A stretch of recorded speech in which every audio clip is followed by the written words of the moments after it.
And Grayson shoots on NXT, and some good solo Sikoa news. Let's talk about that on your favorite show, Greatness of Wrestling. How are you guys doing today? Welcome back to the channel. My name is Auris. You can call me by the greatest nickname, most original nickname of all time, the Great One. Make sure to subscribe. We have a lot of things to talk about. That Grayson Waller promo was amazing, and unfortunately Danhausen's rather captivating segment, well, it already backfired. I didn't hear a single human saying anything positive about that thing. The cringiest thing since the Bobby Lashley sisters. I think I can finally say, people, okay, currently I'm not that big of a fan of Danhausen's character. Might not buy his jar of teeth. $30? The segment was so bad. In fact, I've seen a lot of wrestling fans saying I will stop watching professional wrestling because it's absolutely unbearable. And everybody said the same thing. If somebody walks in and you watch that segment, it's the most embarrassing thing for a wrestling fan, right? This is the type of WWE have on your television when you have somebody else watching wrestling with you. I did explain that segment to my wife. She asked me how was Raw. I said cringe. And I didn't show her the clip because secondhand embarrassment, right? Like it's that bad. But once I was explaining it, she was like, I can't even imagine that. Nobody has anything positive to say. And of course, people, as you guys know, when WWE F's up this bad or has Jey Uso winning, it gets a lot of dislikes. So I get into all the comments later, how people feel about that, but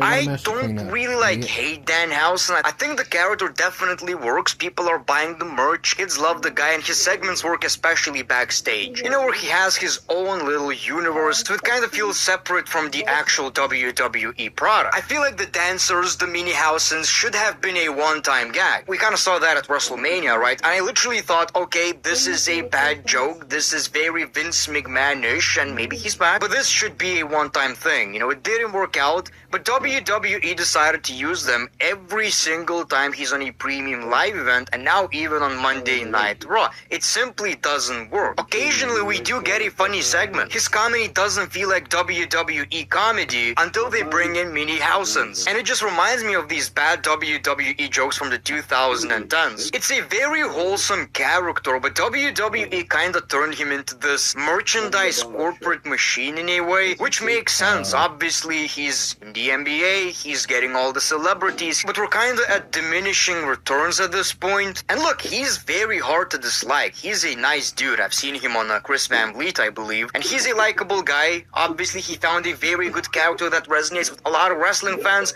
It's awesome. Yet at the same time, like I told you many times before, I can like certain people, their characters, and feel like WWE are fumbling them, and I don't like to watch them on television. We're gonna talk about Solo Sikoa too. And again, it goes back to the same conversation. Whatever I'm talking about doesn't really matter. Do you have to like him? No. Do you have to hate him?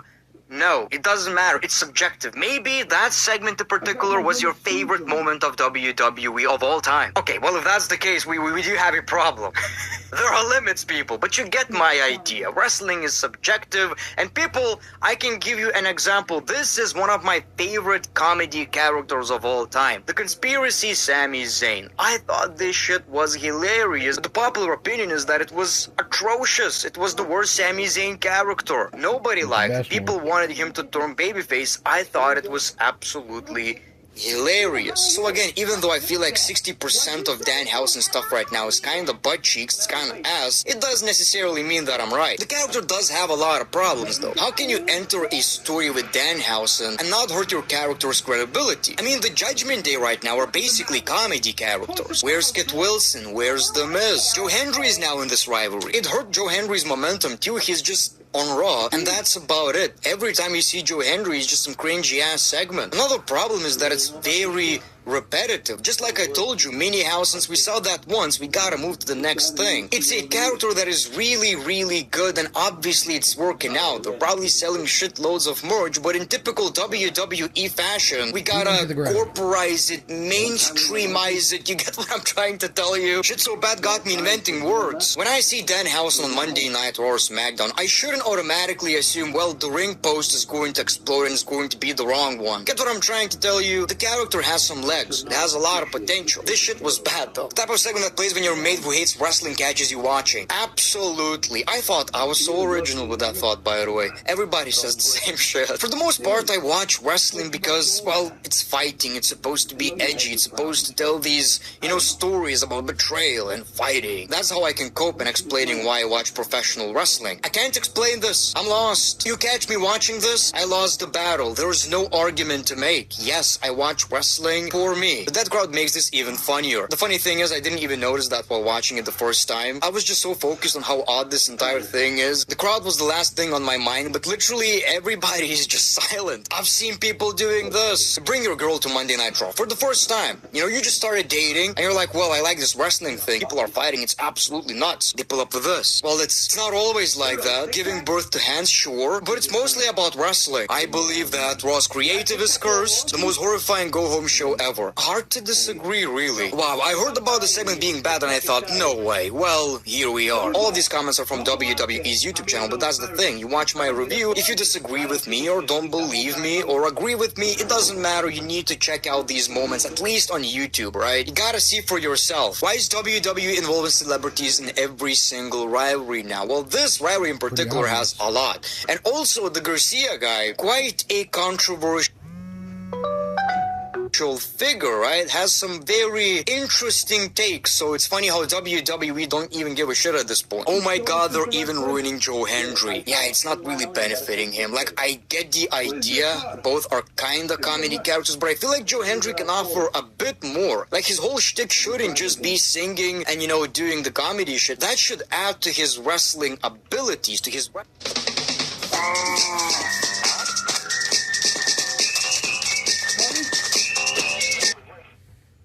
to his wrestling character. I thought this is what Joe Hendry is all about. He's a wrestler who has a funny theme song. Anyway, people, it backfired again. Nobody likes it. The fact they decided to give this shit a go-home episode, the fact they put in so much effort into this bullshit, like they hired a bunch of people, the dancers, the mini-housens, and not a single soul. At any point thought, yeah, this sounds kinda weird. Let's not do that. Again, let me know your thoughts in the comments below. But people, I want to talk about Grayson Waller going back to NXT. And that was a great promo, a shoot, a pipe bomb, whatever you want to call it. I wish I could react, but obviously copyright, so I'm just gonna explain to you. He says it's time to rattle some cages. He reminds everyone he debuted on the main roster just 6 weeks after breaking his leg, competed at WrestleMania and won SmackDown Tag Team titles. Everything changed after that. He claims it wasn't because of his talent or work ethic, it's because he probably didn't kiss the right ass. That line always works. Original pipe bomb also had that line, kissing Vince McMahon's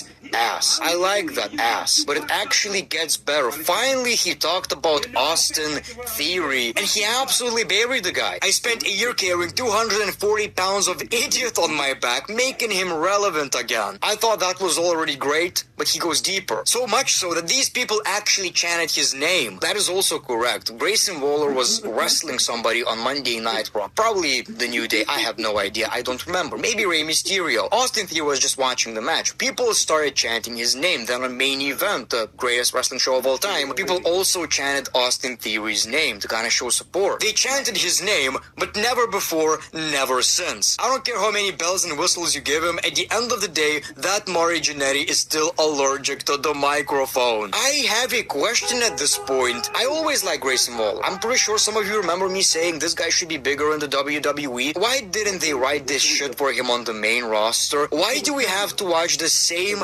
matches on Monday Night Raw, hear the same promos, 59 backstage segments on SmackDown, and they couldn't come up with this kind of shit, which obviously would get people talking? Why is he on NXT? With these kind of microphone skills, what's the point? Like, this was great, but this kind of material should be on the main roster. Then I pretended I was at a funeral, and I committed to the bit, but the only thing dying was my career. But it's a new day. Obviously talking about the New Day partnership, which I was excited about, but it really didn't work out. Talks about how hungry he is now and got into the best shape of his life. He's coming for the NXT Championship. That title used to mean something. So he talks about all the great champions like Balor, Owens, and then, takes shot at all the NXT talent. Again, it's one of these promos you need to watch for yourself. He was kind of setting himself up for a storyline, right? But then he says, I love independent wrestlers, but when you put a microphone in their hands, all the energy gets sucked out of the room because you're a bunch of charisma vacuums. I always told you he's very good on the microphone. Why is he not being used? He ends the promo by saying, I'm gonna walk in, take the title, take the division, I'm gonna take every opportunity, because unfortunately for that embarrassment of a roster, I'm starting to remember who Grayson Waller is. I'm the most underrated guy on the roster. You don't want to give me an opportunity, WWE? I just took one. Consider your cages rattled. Absolute banger of a promo, and hopefully this leads to something on the main roster eventually. I don't agree with the decision that he should be on NXT, but he took the opportunity and showed, well, actually, I'm pretty good at this. Finally, I want to talk about Solo Sikoa. You know what was my biggest worry of SummerSlam? Solo Sikoa turning heel. Well, we kind of have some news about that somewhat. Solo Sikoa is getting a positive response to his growth recently, and there are plans to keep heavily growing his character on weekly television, says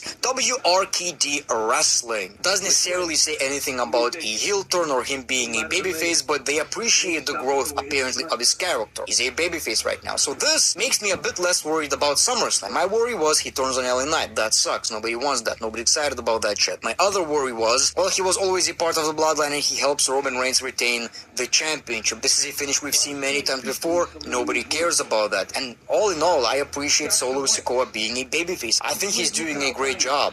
Going back to the Danhausen conversation, Solo Sikoa is another guy I always liked. I knew he's talented, I knew he's great, but I also acknowledged how he's most of the time the worst part of SmackDown, and that was true in my opinion back then. Even if your character is great, even if you're a great wrestler, great on the microphone, great in the ring, it doesn't matter if the creative room is sleeping. So this kind of makes me just a little bit less worried about SummerSlam people. Another guy, in my opinion, who definitely needs to turn babyface at one point is Austin Theory. He's a natural babyface. You saw him interacting with the fans. He finally did it with Solo Sikoa, who was always hilarious, and in a way, a heel character was kind of holding him back, in my opinion at least. People, that's all I got for you today on this episode of Greatness of Wrestling. Make sure to subscribe, like, smash the like button. Subscribe to my second channel also, the purple one, where I post random ass shit, and I also post Reddit videos. So, thank you for watching The Great One. Peace, love, and hugs. It's been a pleasure. Hear it off.